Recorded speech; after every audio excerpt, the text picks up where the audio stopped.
Satellite images reveal the destruction of Rohingya villages has continued for weeks after Myanmar's civilian leader Aung San Suu Kyi claimed military operations against the Muslim minority had ceased in her country's Rakhine state. Images show dozens of buildings were set alight the same week that Bangladesh and Myanmar signed an agreement, on November the 23rd, to start to return more than 835,000 Rohingya from refugee camps in Bangladesh, where aid groups say a humanitarian catastrophe is unfolding. Dozens of refugees arriving at the Bangladeshi border from Rakhine have also told Fairfax media they were fleeing ongoing intimidation and burnings in Rakhine, which is home to more than 1 million Rohingya. Analysis of new images shows that 354 villages have been partially or completely destroyed in Rakhine since August the 25th. The day Myanmar's military began attacking Rohingya in what it called clearance operations in response to insurgent attacks on police posts. On Monday, Fairfax media published a series of stories documenting extreme cruelty inflicted on Rohingya by Myanmar soldiers and Buddhist vigilantes, including monks.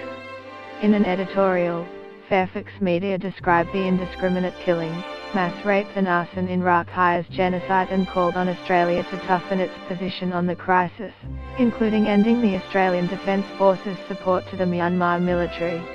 The United Nations Human Rights Council has described the atrocities as the very likely commission of crimes against humanity. Human Rights Watch said satellite imagery showed at least 118 villages were either partially or completely destroyed after September the 5th. The day that Suu Kyi claimed all military operations had ceased.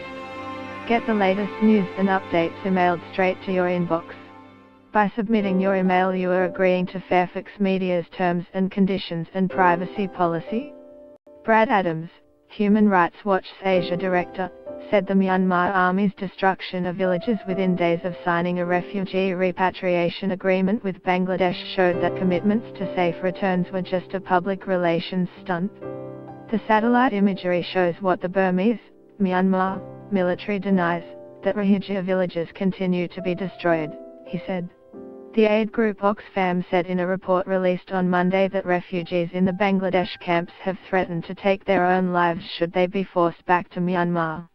Dozens of Rohingya made the same threat in interviews with Fairfax media over 10 days in the camps where diseases are spreading rapidly, children are dying of malnutrition and water supplies are running out. The satellite imagery shows what the Burmese military denies, that Rohingya villages continue to be destroyed. Doctors Without Borders says as many as 13,769 Rohingya, including 730 children under the age of 5, have been killed in Rakhine since August.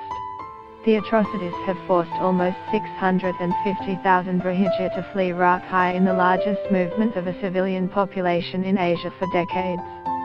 Asked whether the Turnbull government was considering toughening its position towards Myanmar, a spokesperson